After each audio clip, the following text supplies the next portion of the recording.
태초부터 인간은 두렵다 말하고 하나님께서는 두려워하지 말라 말씀하셨습니다. 창세기에 보게 되면 아담이 이렇게 말합니다. 내가 동산에서 하나님의 소리를 듣고 내가 벗었으므로 두려워하여 숨었나이다.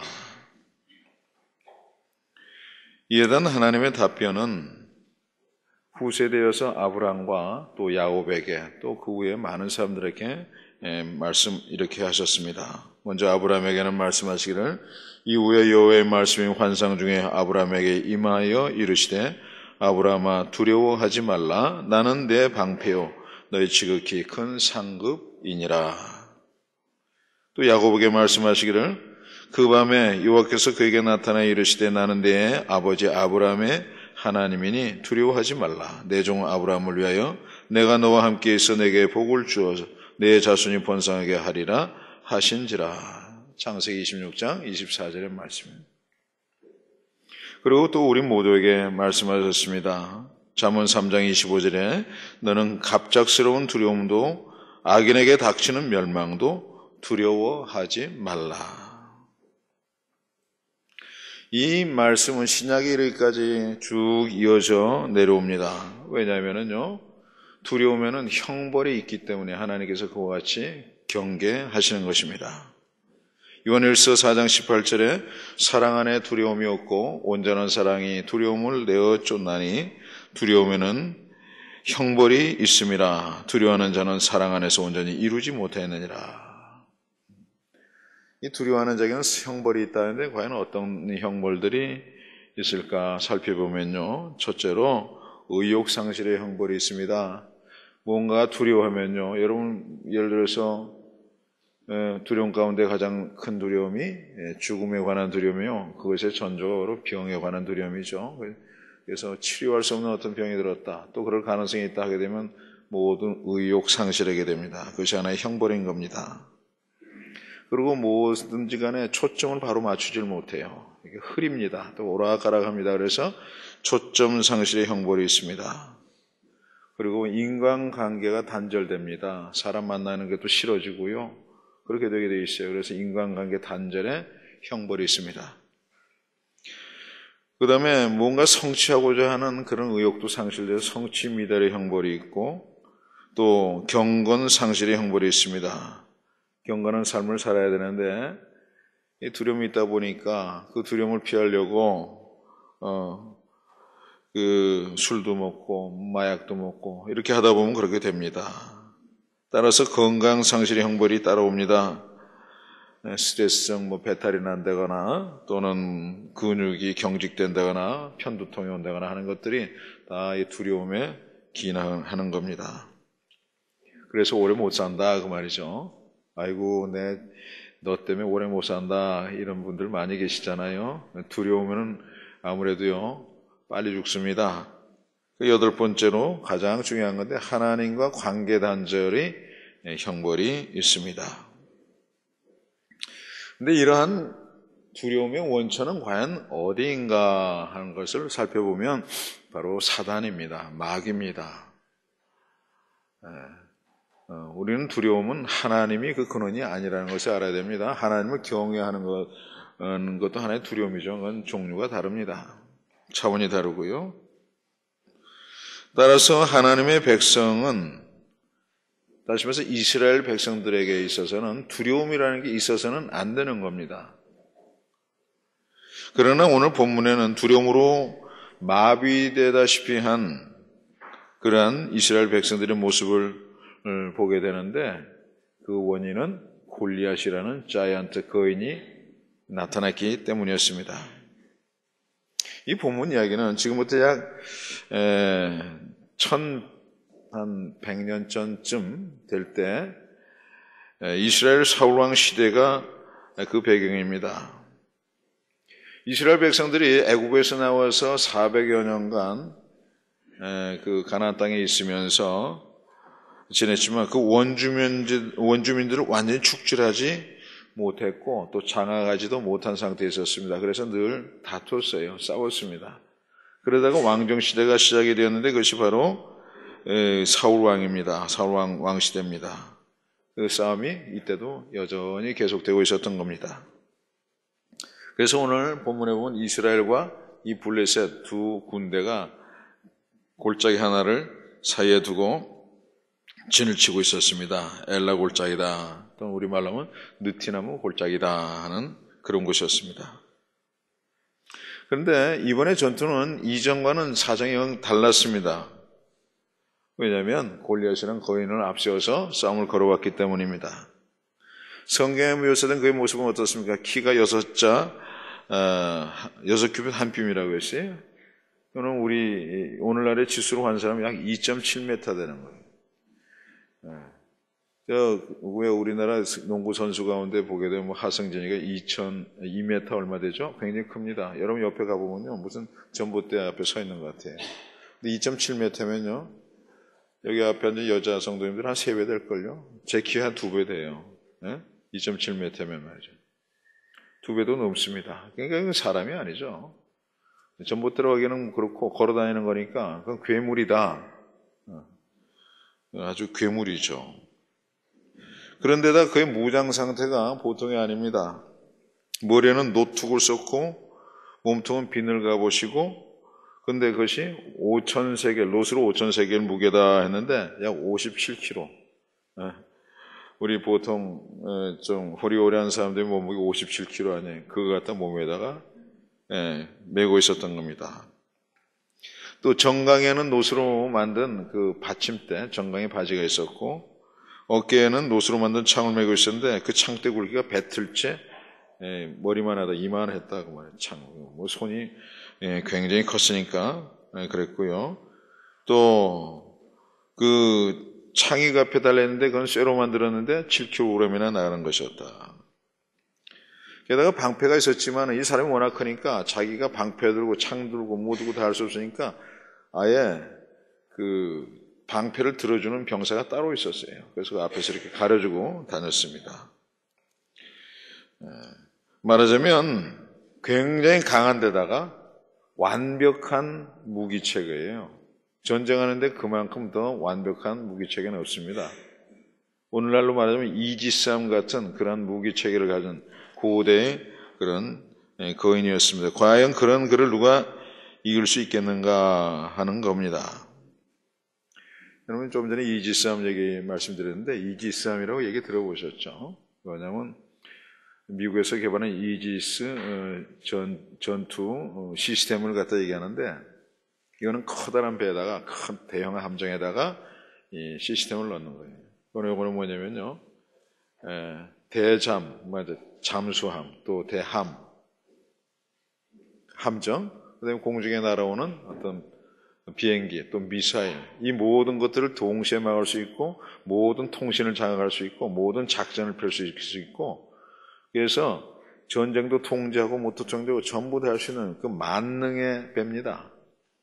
요 가지고 있는 나라가 미국, 일본, 그리고 저희 나라가 작년부터인가 갖기 시작했어요. 한 대인가 두 척인가 지금 있습니다. 이 이지스란 말은 그 그리스 신화에 나오는 얘기인데, 그 제우스 신의 방패, 갑옷, 뭐 흉배 이런 걸 의미했어요. 그래서 사전적인 의미로 보게 되면은 보호, 후원, 또 주체, 지도 이런 뜻을 가지고 있습니다. 그러니까 이 이지스함이 떴다 하게 되면은 사실상 상대 국가는요 거의 무력화됩니다. 모든 통신으로 방해도 할 수 있고 뭐든지 다 할 수 있고요. 그런 거예요. 이처럼 골리앗은 당시대의 입장에서 보게 되면은 오늘날의 이지스함과 같은 그런 존재였다. 과연 그를 누가 당할 수 있겠느냐, 이런 얘기입니다. 이 두려움이라는 것은 상대방을 무장해제시킵니다. 그리고 마비 상태로 만듭니다. 그래서 손쉬운 먹잇감이 되게 하는 겁니다. 테리로 목사님이 쓰신 The Power of Praise인가, Worship인가 그런 게 있어요. 그래서 찬양과 경배, Praise and Worship, 찬양과 경배의 능력이라는 책에 보게 되게 되면은 그런 얘기가 나와요. 어느 동물원에 보니까 큰 구렁이, 큰 뱀이 있는데 그 안에 참새가 날아 들어왔다고요. 뱀하고 눈이 딱 마주치니까 꼼짝 못하고 있더니 뱀이 입을 쫙 벌리니까 지가 톡톡톡 뛰어든 쏙 들어가더라고 말이에요. 네? 실화예요, 실화. 자연세계에 그런 게 있어요. 그러니까 이 두려움이라는 게요, 얼마나 우리를 마비시키는 그러한 역할을 하는가 하는 걸 알 수가 있습니다. 그런데 그 두려움의 대상인 무적 골리앗이 수시로 느티나무 골짜기로 나와서 고함을 질러댔습니다. 다시 한번 읽습니다. 그가 서서 이스라엘 군대를 향하여 외쳐 가로되 너희가 어찌하여 나와서 항우를 벌였느냐? 나는 블레셋 사람이 아니면 너희는 사울의 신복이 아니냐? 너희는 한 사람을 택하 내게로 내려보내라. 그가 능히 싸워서 나를 죽이면 우리가 너희의 종이 되겠고 만일 내가 이겨 그를 죽이면 너희가 우리의 종이 되어 우리를 섬길 것이니라. 그 블레셋 사람이 또 가로되 내가 오늘날 이스라엘 군도를 모욕하였으니 사람을 보내어 나로 더불어 싸우게 하라 한지라. 사울과 온 이스라엘이 블레셋 사람의 이 말을 듣고 놀라 크게 두려워하니라. 이 전설에 의하면요, 이 골리앗이라는 사람은 바로 사울 왕 이전에 그 엘리 제사장이라고 있었어요. 엘리 제사장의 그 후계자가 사무엘인데 오늘 그 사무엘상을 우리가 지금 보고 있는데 이 사무엘이 이 사울 왕을 세웠거든요. 그러니까 뭐 거의 동시대 사람입니다. 이 엘리 제사장 시절에 이 블레셋에게 하나님의 법궤를 빼앗긴 일이 있었습니다. 그때 이 법궤를 운반하던 자가 바로 이 골리앗이었다. 이런 전설이 있어요. 그 전설이 사실이라면은 그러니까 뭐 하나님의 법궤조차도 우리가 뺏어서 메고 마음대로 돌아다녔는데 뭐 너희들쯤이야 이런 어떤 모욕적인 그 입장을 취할 수 있는 그런 형편이었던 모양이에요. 그런데 다윗의 형들도 이 전투에 징발돼서 참여하고 있었습니다. 첫째, 둘째, 셋째. 첫째가 엘리압이고요. 그런데 아버지가 이 세 아들을 군대 보내놓고 전장터에 보내놓고 걱정이 되니까 이 말째, 여덟째인 그 다윗을 보내가지고 먹을 것도 갖다 주고 하면서 형편을 좀 알아보고 오라 이렇게 보냈던 모양이에요. 그런데 마침 그곳에 갔을 때 이 다윗이 이 골리앗이 외쳐대는 소리를 듣게 된 겁니다. 그런데요, 이상한 것은 여기서부터가 이제 중요한 대목입니다. 이상한 것은 골리앗이 같이 하나님을 모독하고 모욕하고 막 소리를 지르고 하는데 이쪽에서 아무런 대응을 못 한다는 거예요. 침묵만 지키고. 심지어 왕조차도 그러고 있다고 말이에요. 우리가 역사 그 드라마 같은 거를 보게 되면은 그러잖아요. 왕이 말이죠. 큰 소리 막 치잖아요. 뭐. 누가 나가서 말이야. 저 무례한 것들을 무찌를 수 있겠느냐 하면서 말이죠. 아무도 없느냐 그러는데 사울왕은 그런 얘기조차도 못하고 있어요. 왕조차도 입을 꼭 다물고 있더라는 거예요. 게다가 골리앗이 소리만 지른 게 아니라 발걸음을 조금씩 옮겨가지고 이스라엘 쪽으로 다가오기만 하면 도망치기 바쁜 모습을 연출했었습니다. 24절에 보면 이스라엘 모든 사람이 그 사람을 보고 심히 두려워하여 그 앞에서 도망하며 이처럼 모든 사람들이 두려움에 사로잡혀 있었다는 겁니다. 이것은 무엇을 의미하냐면 하나님께서 창세기 때부터 우리에게 또 특별히 이스라엘 백성들에게 말씀하신 말씀을 맡겼기 때문에 말씀하신 것 중에 가장 중요한 게 뭐냐면 두려워하지 말라거든요. 두려워하지 말라. 근데 그 말씀 기억 못하는 거예요 지금.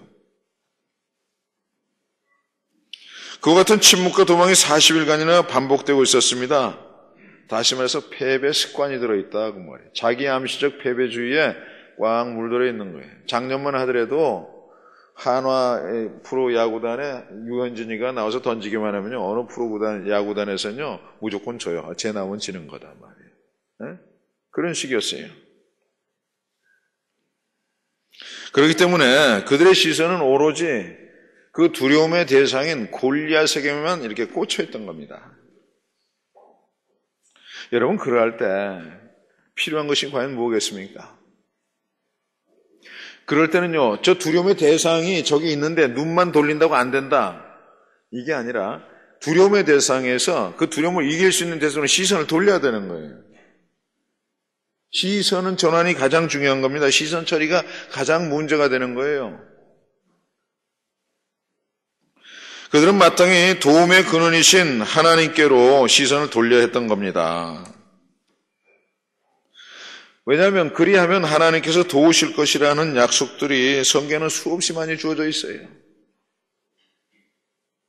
여러분 가운데 혹시 뭔가 두려움에 사로잡혀 있는 분들 계십니까?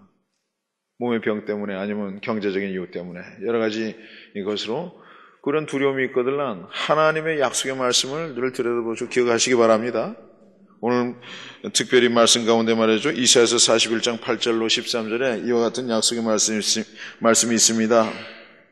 나의 종 너희 이스라엘아, 내가 택한 야곱아, 나의 벗 아브라함의 자손아, 내가 땅 끝에서부터 너를 붙들며 땅 모퉁이에서부터 너를 부르고 내게 이르기를 너는 나의 종이라, 내가 너를 택하고 싫어하여 버리지 아니하였다 하였노라. 두려워하지 말라. 내가 너와 함께함이라. 놀라지 말라. 나는 내 하나님이 됨이라. 내가 너를 굳세게 하리라. 참으로 너를 도와주리라. 참으로 나의 의로운 오른손으로 너를 붙들리라. 보라, 내게 노하던 자들이 수쳐 욕을 당할 것이요 너와 다투는 자들이 아무것도 아닌 것 같이 될 것이며 멸망할 것이라. 내가 찾아도 너와 싸우던 자들은 만나지 못할 것이요 너를 치는 자들은 아무것도 아닌 것 같고 허무한 것 같이 되리니 이는 나 여호와 너희 하나님이 내 오른손을 붙들고 네게 이르기를 두려워하지 말라. 내가 너를 도리라 할 것임이니라. 아멘. 그런데요, 이와 같은 말씀이 있음에도 우리가 잘 적용을 못합니다. 문제는 그거죠. 그런데 역대하 20장에 보게 되면은 바로 이와 같은 약속에 의지해가지고 시선을 여호와 하나님께로 돌려서 구원받은 예가 있습니다. 모압 암몬이라는 나라에서 대군을 가지고 유다를 쳐들어왔을 때 그 유다의 왕 여호사밧이 그의 백성들과 더불어서 그와 같이 했습니다. 그와 같은 형국을 보고 그때 그들은 이렇게 부르짖었습니다. 역대하 20장 12절 13절에 보면 우리 하나님이여 그들을 징벌하지 아니하시나이까 우리를 치러오는 이 큰 무리를 우리가 대적할 능력이 없고 어떻게 할 줄도 알지 못하고 오직 주만 바라보나이다. 오직 주만 바라보나이다 하고 유다 모든 사람들이 그들의 아내와 자녀와 어린아이와 더불어 여호와 앞에 섰더라. 이런 장면이 있어요. 그러니까 하나님께서 그들에게 응답을 하셨습니다. 야하시엘이라는 선지자를 통해서 말씀하셨습니다. 야하시엘이 이르되 온 유다와 예루살렘 주민과 여호사밧 왕이여 들을지어다. 여호와께서 이같이 너에게 말씀하시기를 너희는 이 큰 무리로 말미암아 두려워하거나 놀라지 말라. 이 전쟁은 너희에게 속한 것이 아니요 하나님께 속한 것이라. 내일 너희는 그들에게 내려가라. 그들이 시스그으로 올라올 때 너희가 골짜기 어구 여루엘 들 앞에서 그들을 만나려니와 이 전쟁에는 너희가 싸울 것이 없나니 대열을 이루고 서서 너희와 함께한 여호와가 구원하는 것을 보라. 유다와 예루살렘아 너희는 두려워하지 말며 놀라지 말고 내일 그들을 맞서 나가라. 여호와가 너희와 함께 하리라 하셨느니라 하매 여호사밧이 몸을 굽혀 얼굴을 땅에 대니 온 유대와 예루살렘 주민들도 여호와 앞에 엎드려 여호와께 경배하고 그앗 자손과 고로 자손에게 속한 레위 사람들은 서서 심히 큰 소리로 이스라엘 하나님 여호와를 찬송하니라. 아멘. 오직 주만 바라보나이다. 오직 주만 바라보나이다. 여호와여 오직 주만 바라봅니다. 여러분 힘들고 어렵고 두렵고 불강력적인 상황을 맞이할 때 여호사밧의 이 유대 백성들처럼 오직 주님만 바라봅니다. 바라보시기를 바랍니다. 그럼 여호와께서 이와 같이 응답을 하시는 거예요. 그래서 복병을 두어가지고 그들을 다 치게 만드셨어요. 그래서 승리하게 하셨습니다. 하나님이 직접 하셨습니다. 그렇기 때문에 그들은 그런 하나님을 찬양하지 않을 수가 없었어요. 그래서 심히 큰 소리로 이스라엘 하나님 여호와를 찬송하니라. 오직 여호와만 바라보는 그런 여러분들 되시기 바랍니다. 하나님은 하나님의 사랑을 사모하는 자, 하나님의 평안을 바라보는 자, 너희 모든 것 창조하신 우리 주님이 너를 얼마나 사랑하시는지 모른다. 그러니 요한만 찬양하고 또 그분만 바라보자. 이런 찬양이 있습니다. 함께 불러보겠습니다. 하나님의 사랑을 사모하는 자, 하나님의 평안을 바라보는 자, 너의 모든 것 창조하신 우리 주님이 너를 얼마나 사랑하시는지 하나님께 찬양과 경배하는 자, 하나님의 선하심을 닮아가는 자, 너의 모든 것 창조한 우리 주님이 너를 자녀 삼으셨네. 하나님 사랑 내 눈으로 너를 어느 때나 바라보시고 하나님 인자한 귀로서 언제나 너에게 기울이시니 어둠에 밝은 빛을 비춰주시고 너의 작은 시름에도 응답하시니 너는 어느 곳에 있든지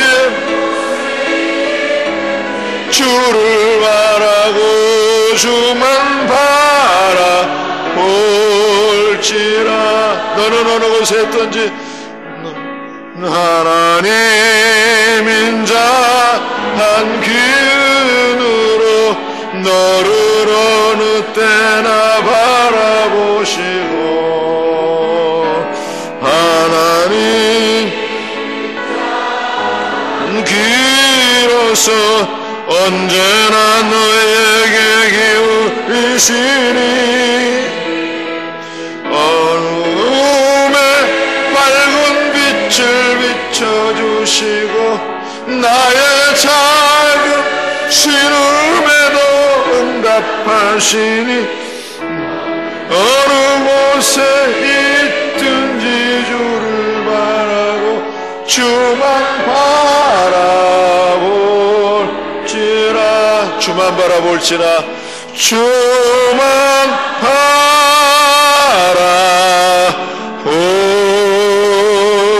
바라볼지라. 아멘.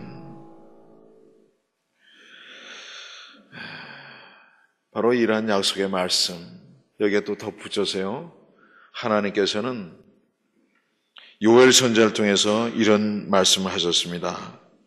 누구든지 여호와의 이름을 부르는 자는 구원을 얻으리라. 무슨 뜻입니까? 주만 바라본다. 주만 바라보는 사람이 여호사밧 왕처럼 정해진 사람이냐, 이게 그건 아니라는 거죠. 누구든지 아무라도 나이가 들었든 어리든 소년이든 배웠든 못 배웠든 상관없이 누구든지 주님 바라보면 구원을 얻을 것이라는 말씀인 겁니다. 그건 누구든지 저와 여러분이 포함되어 있기를 주의 이름으로 축원합니다. 그럼에도 불구하고 오늘 본문에 보면요, 이 유다 백성들, 이스라엘 백성들 그동안 40일 동안 단 한 번도, 단 한 사람도 여호와를 바라보지 또 부르지도 아니했던 모양입니다. 그렇기 때문에 두려움에 사로잡혀 있었던 겁니다. 그와 같은 때는 우린 과연 어떻게 해야 됩니까? 아까 말씀드렸잖아요. 주만 바라볼 자, 시선을 돌려야 되는데 어떻게 돌려야 되느냐, 그 말이에요. 누구라도 그렇게 할 수는 있는데 어떻게 하느냐가 문제가 됩니다. 여러분, 이럴 때는요, 시선을 돌리기 위해서 해야 될 게 하나 있는데 선포부터 해야 돼요. 선포부터. 주의 이름을 부르고 구원을 선포부터 해야 됩니다. 그렇기 때문에 그들은 이렇게 선포했어야 합니다. 이 한없는 블레셋 사람이 누구건데 사실은 하나님의 군대를 모욕하느냐? 응? 그렇게 선포했어야 돼요. 성도는 이처럼 믿음의 소리를 낼 줄 알아야 됩니다. 믿음의 힘과 용기를 가져야 하는 겁니다. 세상 모두가 믿음이 없어서 주저앉아 있다 할지라도 우리는 그래야 하는 겁니다. 세상 많은 사람들이 풍조상으로 여론상으로 전부 다 이쪽 간다 할지라도 나는 아니다 하고 얘기할 줄 알아야 되는 거예요. 선포할 줄 알아야 돼요. 남들이 다 두려워하는데 너만 뭐 그렇게 하느냐 이런 얘기 들을지라도 선포부터 할 줄 알아야 시선이 돌아가는 거예요.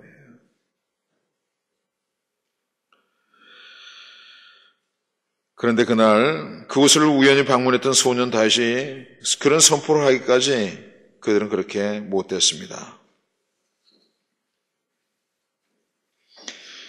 하나님을 향한 시선을 멈추고 오직 두려움으로 시선을 떨군 채 골리앗만 바라보다 보니까 그렇게 된 거예요. 그런데 바로 어린 소년 다윗이 그와 같은 선포를 한 겁니다. 여러분, 그런데 그렇게 되니까요, 영계와 세속계가 흔들리기 시작하는 거예요. 오늘 본문에 보면 그게 나옵니다. 네? 내가 주의 이름을 선포하고 주의 구원을 선포하고 여호와의 이름을 선포하고 예수의 이름으로 권세를 선포하게 되면요, 뭐가 흔들리냐면 영계와 세속계가 같이 흔들려요. 오늘 본문에 보면요, 먼저 영계가 흘리는 장면이 나옵니다. 오늘 28절에 보면 이와 같은 구절이 나오죠. 큰형 엘리압이 다윗이 사람들에게 하는 말을 들은지라 그가 다윗에게 노를 바라며 이르되 내가 어찌하여 이리로 내려왔느냐? 들에 있는 양들은 누구에게 맡기느냐? 나는 내 교만과 내 완악함을 아노니 내가 전쟁을 구경하러 왔도다. 무슨 뜻이냐면 니까지 게 뭔데 그런 소리 하냐 그 말이에요. 네? 큰형 엘리압이 다윗이 사람들에게 하는 말을 들은지라. 무슨 말을 했어요? 아니 저 할례받지 못한 저자가 감히 말했지 이스라엘의 하나님 만군의 주 여호와 하나님의 이름을 모욕을 해? 이런 얘기를 들은 거예요. 그 말을 들으니까 그런 거예요. 야, 누가 그건 모르냐? 너만 아니? 우리가 그걸 몰라서 이러고 있니? 주제 넘게 말이죠. 이건요, 엘리압이라는 큰형이 사단의 도구가 되어 있는 거예요. 사단이요, 여러분 정말 듣기 싫어하는 소리가 뭐냐면 사탄에 물러가라! 귀신아 떠나가라! 아끼어 물러갈지어다! 여러분 그거 굉장히 싫어해요. 어린아이가 해도 싫어합니다. 그러니까 그 말을 들으니까 이 사단도 심정이 떨린 거예요. 그러니까 형 엘리압을 시켜가지고 기죽이는 거예요. 니까지 게 뭔데 말이지. 제가 언젠가 자주 말씀드렸잖아요. 사람 기죽이는 것 같이 참 상처 주는 게 없는 것 같아요. 제가 이제 고등학교 때 휴학을 하고 등록금이 없어서 퇴학 맞을 뻔하다 휴학을 하고 공부는 뭐 전혀 못했고 그래서 그 다음에 이제 어떻게 해서 뭐 돈을 모아가지고 등록금 겨우 내고 고3에 복학을 해가지고 공부를 했는데 우연성에 하나님이 지혜를 주셔서 굉장히 잘했어요. 그러다 대학을 처음 봤는데 떨어졌단 말이에요. 또 1년 공부한 거죠 저는. 뭐 다시 이러면 1년 공부하고 그 당시 학교에서 서울공대 시험 보라 그랬었어요. 그만큼 공부를 좀 성과를 냈었는데 떨어져 버렸어요. 그거는 이제 할 일도 없고 뭐 도서관, 학원 뭐 이런 건 꿈도 못 꿀 때니까 한 몇 개월 놀다가 슬슬 공부를 시작했거든요. 그랬더니 저희 친척 중에 한 분이 그러시더라고요. 야, 너 요새 뭐 하니? 그러길래 예, 공부합니다. 그랬더니 뭐 하려고? 대학 가려고요. 그랬더니 웃으시더라고요. 어디 가려고 그러는데? 그래서 서울공대요. 그랬더니 서울공대? 그 천재나 간다던데. 좀 제가 67세인데 지금도 안 잊혀져요. 그게 얼마나 상처를 줬는데. 여러분 그런 거예요.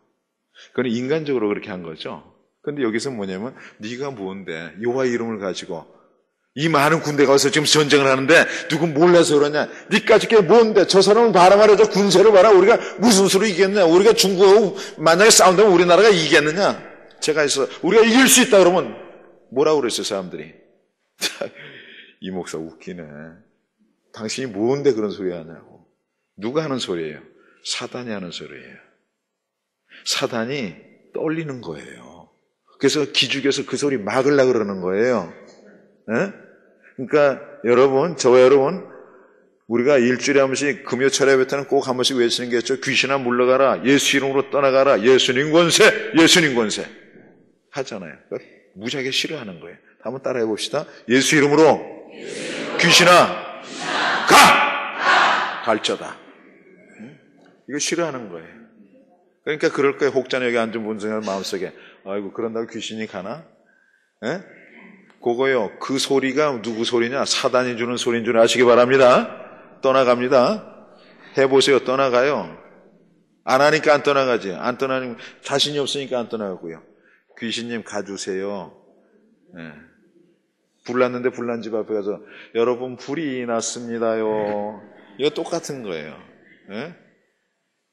귀신 아까 아주 멸시하고 덤벼야 되거든요. 그러니까 이렇게 얘기하는 거예요. 사단은 늘상 이런 식이에요. 이런 식의 전략을 행사합니다. 비하하고 겁주는 전략이에요. 그들의 조상 요셉도 마찬가지였죠. 요셉이 꿈을 꿨습니다. 별들이 말이죠. 해와 달과 별들이 나를 위해서 절합디다. 또 그 미운 소리 하고 나니 또 한 번 맞아요. 그 이삭단들이 이렇게 형들의 이삭단들이 둘러서 가지고 내 단을 향해서 절을 합디다.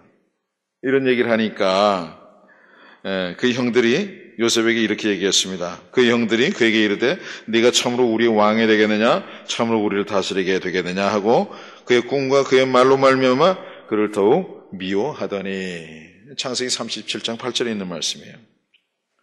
모세의 경우도 그와 같았습니다. 모세가 왕자였을 때 자기 동족들을 구원하고자 해서 주먹질을 한 일이 있고 살인한 일이 있어요.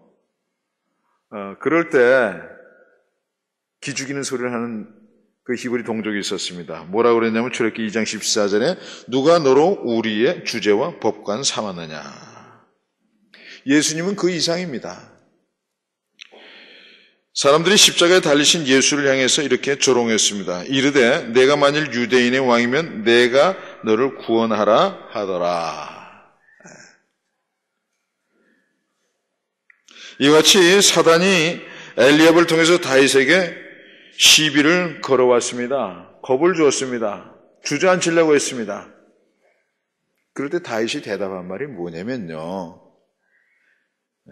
어찌 이유가 없으리까? 그런 얘기를 했어요. 이 이유라는 단어는요, 히브리 말로 아마르라는 단어인데 말하다, 자신하다, 도전하다, 확언하다, 증명하다 이런 여러 가지 뜻을 가지고 있습니다.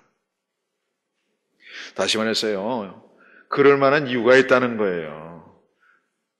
저 블레셋 저게 뭔데 감히 여호와 하나님께 도전하느냐? 왜 가만히 있느냐? 이같이 얘기하는데 야 시끄럽다. 니까지 게 뭐냐 그러니까 형님 왜 그러십니까? 내가 이렇게 얘기하는데 이럴 만한 이유가 있는 겁니다.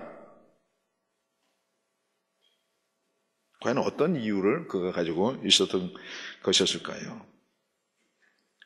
우리는요 그 이유에 대해서 사울 왕과의 그 다윗과의 대화에서 그것을 발견할 수가 있습니다. 그런데 여기 장면에 보면요 또 재미있는 얘기가 나와요. 31절로 37절을 보면서 말씀드립니다. 어떤 사람이 다윗이 한 말을 듣고 그것을 사울에게 전하였으므로 이렇게 나와요.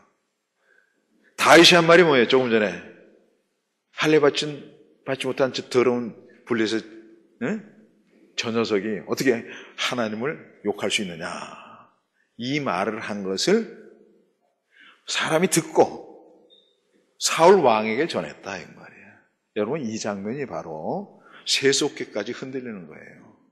여호와 하나님의 이름을 주장하고 그것을 전파하려고 할 때 여러분 영계 사탄만 듣는 게 아니라 사람들이 듣고서 그 마음이 흔들리는 거예요. 믿으시기 바랍니다. 이번에도 우리가 사순절 기간 동안에 전도했는데 우리 가장 많이 오는 우리 여집사님 그런 얘기 하더라고요. 자기도 그냥 목사님이 기가니까 한번 해보자 그래서 자기 아는 분들한테 얘기를 했대요. 교회 가자 그랬더니 뜻밖에도 기다렸다는 눈이 나오더라는 거예요. 그같이 된 거예요. 그렇게 돼가지고 그 다음 얘기가 이렇게 됩니다. 사울이 다윗을 부른지라 다윗이 사울에게 말하되 그로 말미암아 사람이 낙담하지 말 것이라 주의 종이 가서 저 블레셋 사람과 싸우리다 하니 사울이 다윗에게 이르되 내가 가서 저 블레셋 사람을 싸울 수 없으리니 너는 소년이요 그는 어려서부터 용사임이니라. 다윗이 사울에게 말하되 주의 종이 아버지의 양을 지킬 때 사자나 곰이 와서 양 떼서 새끼를 물어가면 내가 따라가서 그것을 치고 그 입에서 새끼를 건져내었고 그것이 일어나 나를 해하고자 하면 내가 그 수염을 잡고 그것을 쳐 죽였나이다. 주의 종이 사자와 곰도 쳤은즉 살아계신 하나님의 군대를 모욕한 이 할례받지 않은 블레셋 사람이니까 그가 짐승의 하나같이 되리다. 또 다윗이 이르되 여호와께서 나를 사자의 발톱과 곰의 발톱에서 건져내셨은즉 나를 이 블레셋 사람의 손에서도 건져내시리다. 아멘. 이 다윗이 근거로 내세운 이유라는 게 뭐냐면 바로 신앙의 경험입니다. 여호와께서 그를 사자의 발톱과 곰의 발톱에서 나를 건져내신 그러한 신앙 경험, 그 경험을 얘기하는 거예요. 무엇보다도 그 구원의 주체가 여호와 하나님이셨다는 겁니다. 그렇기 때문에 여호와께서 그로 하여금 블레셋 사람 골리앗을 이기게 하실 것이라는 겁니다. 이처럼 함으로써 이와 같은 선포를 함으로써 선포를 하니까 먼저 사단이 놀래가지고 주저앉히려고 그러고 선포를 하니까 사울 왕이 그것을 듣고서 그 시선을 골리앗에서 여호와께로 돌리기 시작하는 거예요. 그러니까 여러분이 두려울 때, 염려스러울 때, 불강력적으로 느끼고 있을 때 그것에 주저앉히면 시선을 돌려야 되는데 시선을 돌리기 전에 입으로 먼저 선포하라 그러면 하나님 감사합니다. 이 난관이 내게서 떠나갈 줄 믿습니다. 예수 이름으로 물러갈지어다. 선포하시기 바랍니다. 그럴 때 시선이 거기서도 하나님으로 옮겨지는 거예요. 오늘 보세요. 사탄도 옮겨지고 사울 왕의 시선도 옮겨지기 시작하는 거예요.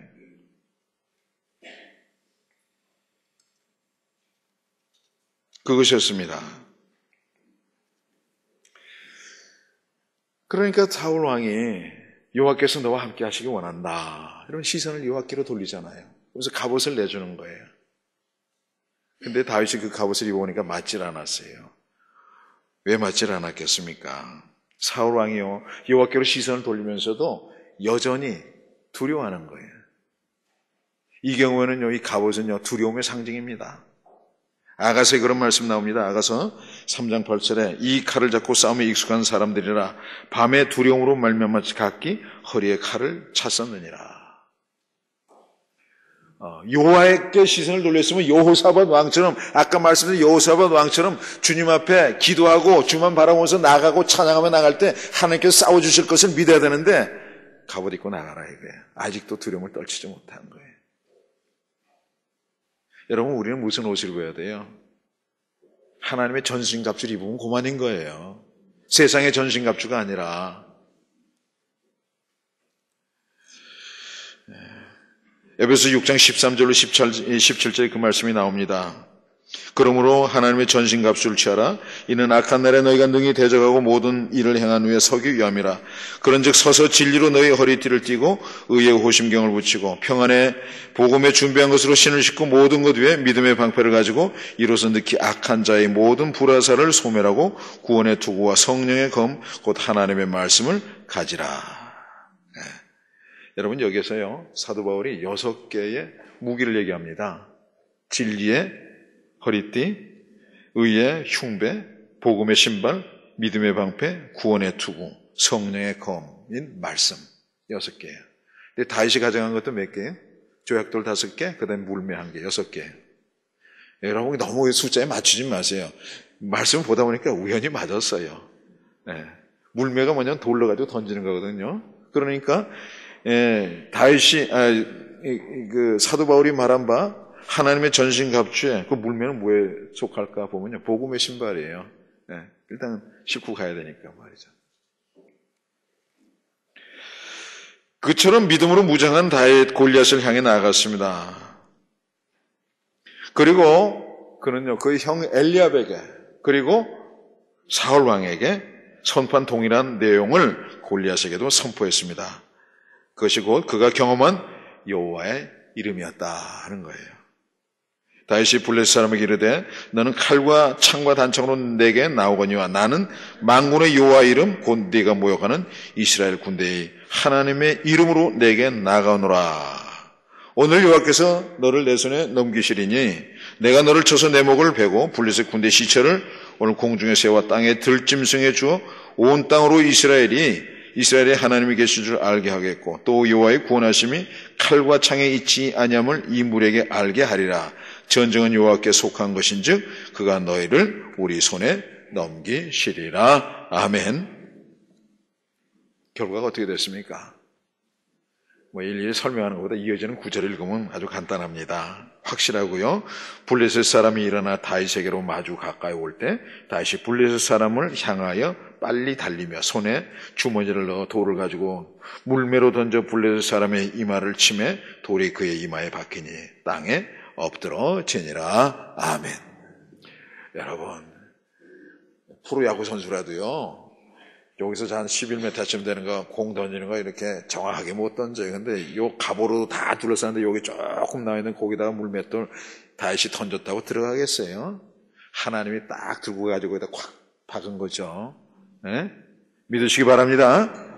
노태우 대통령의 그 폐에 말이지, 침이 어떻게 들었는지 지금 아무도 모르지만 우리는 안다고요. 누가 던졌습니까? 누가 끌고 갔습니까? 이와 하나님이 갖다가 박아 넣는 거예요. 그러니까 쓰러진 거예요. 그렇게 승리한 겁니다. 그것이 바로 어찌 이유가 없으리까의 승리다. 이렇게 말할 수가 있는 겁니다. 그러니까 사랑하는 성도 여러분, 우리 또한 그와 같은 승리의 이유를 가질 수 있기를 바랍니다. 그것은 다름 아닌 하나님이 나의 구원자가 되신다는 믿음의 경험입니다.